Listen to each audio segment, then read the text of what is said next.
साथ अपराध की तुलना मत करिए। अपराध पर जितनी कार्रवाई हो रही है इसको भी भूलिए मत। और ये दुखद है कि किसी की हत्या होती है, और आप जान लीजिए कि हत्या का कोई ना कोई कारण तो होता ही है, और उसी को पुलिस लगती है पूरे तरफ से इन्वेस्टिगेट करने में, और उसके बाद उस सही आदमी को, जो अपराधी है, उसको पकड़ लेती है। तो अभी जो घटना घटी है उस पर जिस तरह से काम हो रहा है, जैसे ही घटना घटी है हमने खुद डीजीपी से पूछा और बात किया। ये लोग स्पेशल टीम बना करके देख रहे हैं, लेकिन आप जान लीजिए कि ये किसी से परमिशन लेकर के करता है। और आपको किसी को मालूम है? अगर मालूम है तो बताइए प्लीज।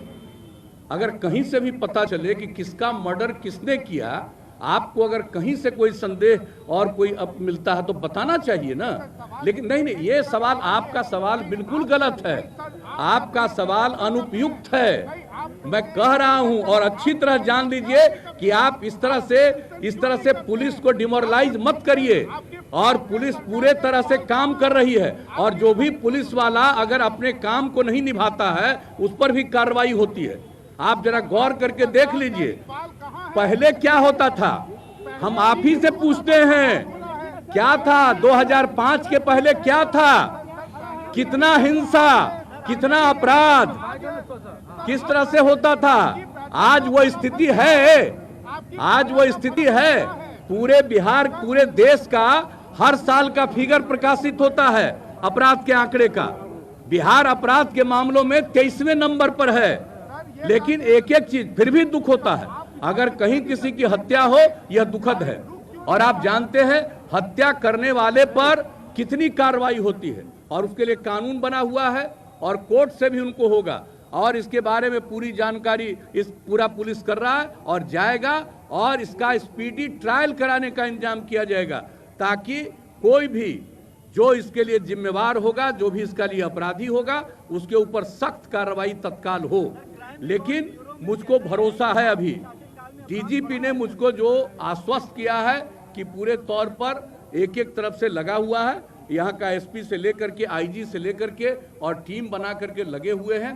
तो एक बात तो है, अब अपराध हुआ है तो, लेकिन और लोगों को भी जरूर इसके बारे में असेसमेंट करना चाहिए कि अपराध किसी का भी होता है तो कौन से कारण से किया है। तो इन सब चीज़ों के बारे में अगर पता हो, क्योंकि हम लोग इसके लिए बहुत कंसर्न हैं, और आप अच्छी तरह जान लीजिए, आप अच्छी तरह जान लीजिए, जरा जा करके दूसरे राज्यों में भी चले जाइए। मैं भला आपसे कोई बात कर सकता हूं?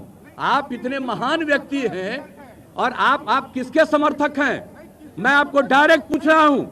आप जिनको राज मिला 15 साल तक, पति पत्नी के राज में जितना अपराध होता रहा, आप उसको क्यों नहीं हाईलाइट करते हैं?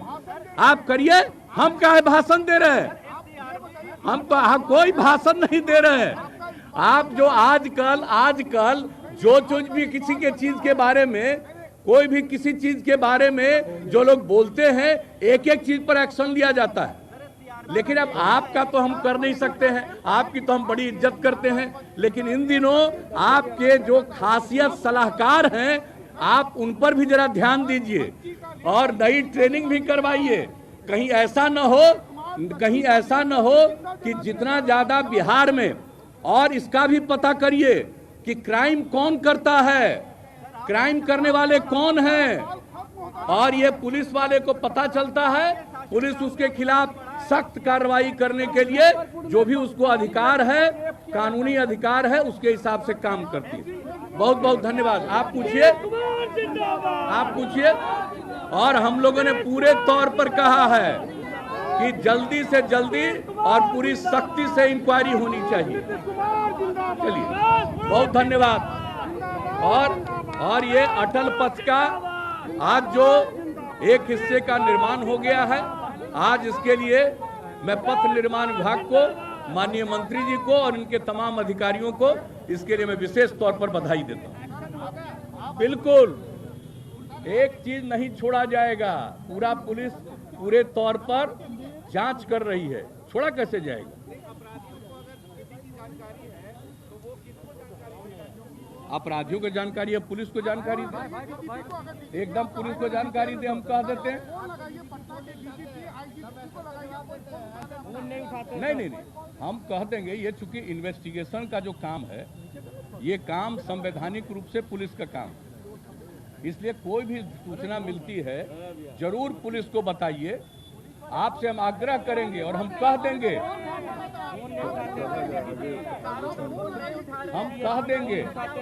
हम डीजीपी को बोल देंगे, आप किसी और को नहीं, डायरेक्ट डीजीपी को बता दीजिए। हम देख लेंगे, हम आज ही पूछेंगे।